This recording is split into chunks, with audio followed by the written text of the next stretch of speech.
আমি Mohammad Nazmul Hasan, instructor electrical, কারিগরি প্রশিক্ষণ কেন্দ্র কিশোরগঞ্জ।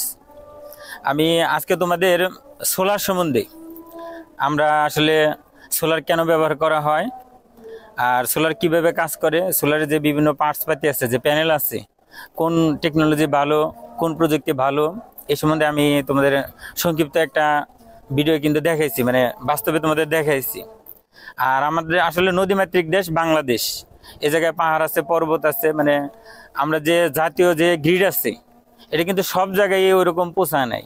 অনেক জায়গায় আছে, আবার অনেক সময় দেখা যায় যে আমাদের লোক অনুপাতে ওইরকম আমরা জাতীয় গ্রিড থেকে বিদ্যুৎ সাপ্লাই দিতে পারি না। সেক্ষেত্রে কিন্তু আমাদের এই সোলার প্যানেলের মাধ্যমে আমরা যদি সবাই ব্যবহার করি তাহলে দেখা যায় বিদ্যুতের চাহিদাটাও হয়, অর্থনৈতিক সাশ্রয় আমাদের হয়। আর আমরা দেখলাম যে সোলার প্যানেলে খরচ অনেক কম, কিন্তু আমাদের সুযোগ সুবিধা একটু বেশি। আমাদের এই জায়গায় যে সোলার প্যানেলগুলো আছে, আমরা দেখলাম দুই ধরনের প্যানেল আছে, একটা হলো পলি ক্রিস্টালাইন আর একটা হলো মোনো। আমরা জানি যে মোনো যে ক্রিস্টালাইন প্যানেলগুলো আছে এটা তুলনামূলক অনেক ভালো। আর যদি আমরা একটা বাসায় এই সোলার প্যানেলগুলো ব্যবহার করি, আমরা একসাথে তিনটা সুবিধা পাই, তিনভাবে ব্যবহার করতে পারি। যে আমরা সোলার প্যানেল থেকেও আমরা সরাসরি লোডে দিতে পারি, আর তারপরে আমরা গ্রিড থেকে দিতে পারি, আবার ব্যাটারিতে সোলার থেকেও চার্জ হয়ে থাকে। যখন তোমার সোলার কাজ করতেছে না, জাতীয় গ্রিড কাজ করতেছে না, তখন কিন্তু অটোমেটিকলি এই ব্যাটারি থেকে আমাদের কাজ হয়।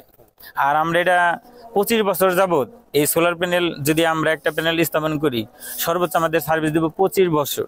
আর যে ইনস্ট্রুমেন্ট, ইনভার্টার, অন্যান্য যে চার্জ কন্ট্রোলার আমরা যদি ব্যবহার করি, দেখা যাবে যে এটাও প্রায় 7-8 বছর। তাহলে আমাদের অর্থনৈতিক ব্যাপারে অনেক সাশ্রয় হবে না। আমাদের মনেই হবে না যে কোনোদিন কারেন্ট গেছে কি না গেছে, আমাদের কি মনে হবে না? আজকে কি তোমাদের এই যে সোলার সম্বন্ধে আমরা যে ধারণা দিলাম, এটা ভালো করে বুঝতে পারছো না?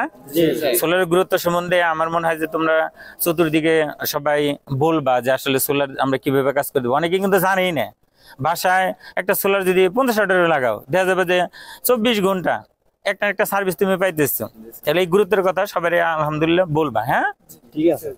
আর আজকের মতো মানে যেটুকু বুঝছো, আরো আমরা সামনে ধারাবাহিকভাবে তোমাদের আরো একটা বিষয় তোমাদের বলতে ভুলে গেছি, যে সোলারে কিন্তু আমরা তোমাদের কিভাবে ওয়াট বাড়ানো যায়, কিভাবে ভোল্টেজ বাড়ানো যায়, কিভাবে কারেন্ট বাড়ানো যায়, আমরা কিন্তু এগুলার সংযোগও দেখেছি। সোলার অনেকগুলো প্যানেল কিভাবে আমরা সংযোগ করতে পারি। হ্যাঁ, আবার সোলারের ভিতরে একটা বিষয় আছে, জেনারেটর আমরা অটোমেটিকলি জেনারেটর সংযোগ দিতে পারি, এটা কিন্তু অটোমেটিকলি আবার অন অফ হইতে পারে। হ্যাঁ, আমরা এরপরে ধারাবাহিকভাবে সোলারে আরো কিছু কাজ তোমাদের ইনশাল্লাহ দেখাবো। তোমরা এই বিষয়গুলো মানুষের কাছে শেয়ার করবে ইনশাল্লাহ।